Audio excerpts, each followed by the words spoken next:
Assalamualaikum. My name is Bisma. I am 17 years old. I am studying in metric class. Assalamualaikum. My name is Safia Sumro and I'm 16 years old and I'm doing intermediate right now and I'm in first year.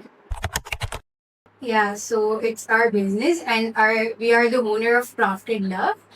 And how we get the idea of this business कि हमें शुरू से बचपन से ही ना art और craft में बहुत इंटरेस्ट था। तो मैं तो ये सब चीज़ें क्राफ्ट वगैरह करती रहती थी। तो मैं अपनी फ्रेंड्स को या किसी को भी कोई गिफ्ट देना होता था तो मैं बाहर से तो कुछ खरीदती नहीं थी, मैं घर पे ही ना कुछ भी सामान लेके कुछ भी जुगाड़ करके अपने दोस्तों को गिफ्ट बना के दे देती थी।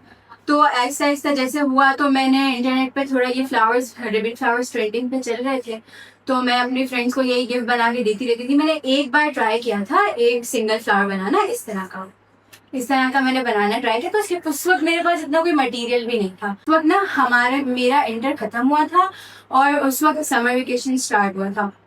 अभी रिसेंटली जून जुलाई की बात है। तो ना हमने सोचा कि ना क्यों ना हम इस अपने आर्ट और क्राफ्ट को हम वेस्ट ना करें। जब हमारे अंदर एक टैलेंट है तो हम क्यों ना उसको निखारें और लाइक लोगों तक पहुंचाएं और इसका क्यों ना वो यूज करें।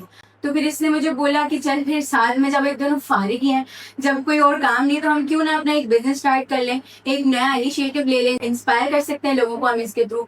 तो फिर हमने इसने इसकी ईद की सेविंग्स थी और मेरी अपनी पॉकेट मनी थी, थोड़े थोड़े पैसे जुड़ा के वो हमने एक साथ थोड़ा थोड़ा करके सामान लिया। पहले तो थोड़ा थोड़ा सामान था तो हम एक ही शीट से बहुत सारे कलर्स के रैप कर देते। फिर हमने सोचा कि एक ही शीट से क्यों नहीं, हम और कलरफुल शीट्स ले सकते हैं। तो हमने पहले तो एक बुके बनाया, हमने वो ट्राई किया। फिर उस बुके को हमने इंस्टा पे पोस्ट किया। हमने देखा कि हमें उस पर तारीफें मिल रही हैं, उस पर लोग लाइक्स कर रहे हैं, कमेंट्स आ रहे हैं। तो हमने सोचा हम और ट्राई करें। हमने और अपनी पॉकेट मनी सेव की। फिर हमने इसमें नई शीट्स ली, हम और मार्केट गए, हमने नए नए आइडियाज निकाले। हमने इस तरह के की चेन्स निकाले, ये आप देख सकते हैं, और इस तरह के सिंगल फ्लावर्स, ये बुके, हमने ये सब आइडियाज निकाले। फिर हमने उसको देखा कि ये पहले अच्छे से कैसे बनते हैं, हमें कहाँ किन एरियाज में हमें इम्प्रूवमेंट की जरूरत है। तो हमने वो सारी चीजें देखी कि कैसे करना है सब कुछ।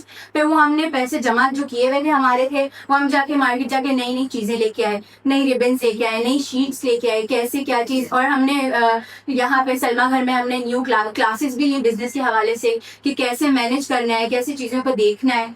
फिर उसके बाद हमने सलमा करने में शफक ने हमें अपॉर्चुनिटीज दी स्टॉल्स की, जिसमें हमने अपने काम को और ग्रो किया, अकाउंट को और ग्रो किया हमने, और नई नई चीजें लाए, हम लोग बुके वगैरह लाए। और फिर उसके बाद हमने अपना बिजनेस अभी चल रहा है और हमारे आगे भी अपकमिंग और भी स्टॉल्स आ रहे हैं। स्टार्टिंग में हमें नहीं पता था कि कौन सी शॉप से क्या मिल रहा है और क्या नहीं मिल रहा। हमें एक एक घंटा, कभी दो दो घंटा मार्केट ढूंढना पड़ता था कि कौन सी शॉप पे क्या मिल रहा है। कुछ शॉप पे बहुत हाई कॉस्ट पे रिबन्स मिल रही होती। फिर हमने सोचा कि हम एक शॉप वाले से बात कर लेते, क्योंकि बाकी शॉप्स में बहुत महंगी हाई कॉस्ट और होलसेल में सब कुछ मिल रहा था, सिंगल कोई नहीं। और हमारा बजट इतना नहीं था कि हम होलसेल में सामान लें, उतने सारा बजट इतना हाई नहीं था।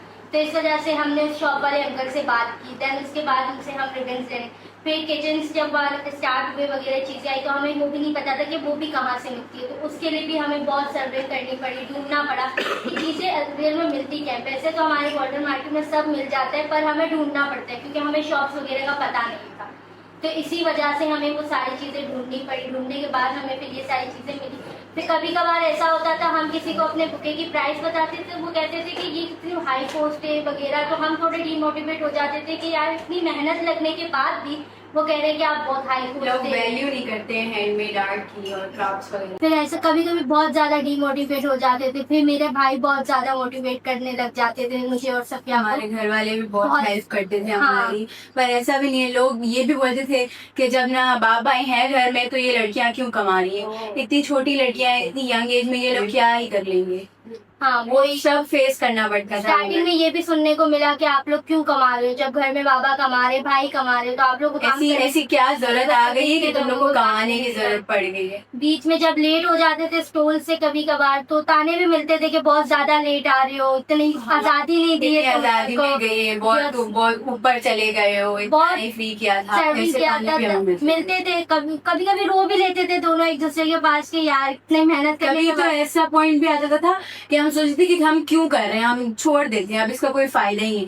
पर जब हम स्टॉल्स पे जाते थे और वहां जब लोग देख के हमारी चीजों की तारीफ करते थे, खरीदते थे, जब बाहर के लोग हमारी चीजों को वैल्यू करते थे, तब हमें मोटिवेशन मिलती थी कि नहीं यार, अभी भी दुनिया में लोग हैं जो आर्ट और क्राफ्ट को वैल्यू करते हैं और 14 समझते अगस्त के हैं। स्टॉल पे हमारे साथ यही सीन हुआ था। स्टार्टिंग में कुछ सेल नहीं हो रहा था, हमारा दोनों का मूड ऑफ हो गया कि हमने बहुत बहुत disappoint मेहनत हो की गए थी थे। उस स्टॉल के लिए, बहुत सारी चीजें बनाई थी। तो इस वजह से हम लोग बहुत डिसअपॉइंट हुए। कोई जब खरीद भी नहीं कोई रहा खरीद था वहाँ भी पे, नहीं बस रहा लोग था। आके देख के प्राइस जा रहे पूछ रहे थे, तारीफ सब कर रहे थे कि बहुत अच्छा बनाया है, वो चीज सारी चीजें की। फिर then उसके बाद एक बच्ची आई अपने फादर के साथ, उसने कहा कि मुझे अपनी मदर के लिए बुके लेना है। और वो तो- उस पर टिक गई थी कि नहीं, मुझे ये हाँ। मामा के लिए लेना ही है तो लेना ही है।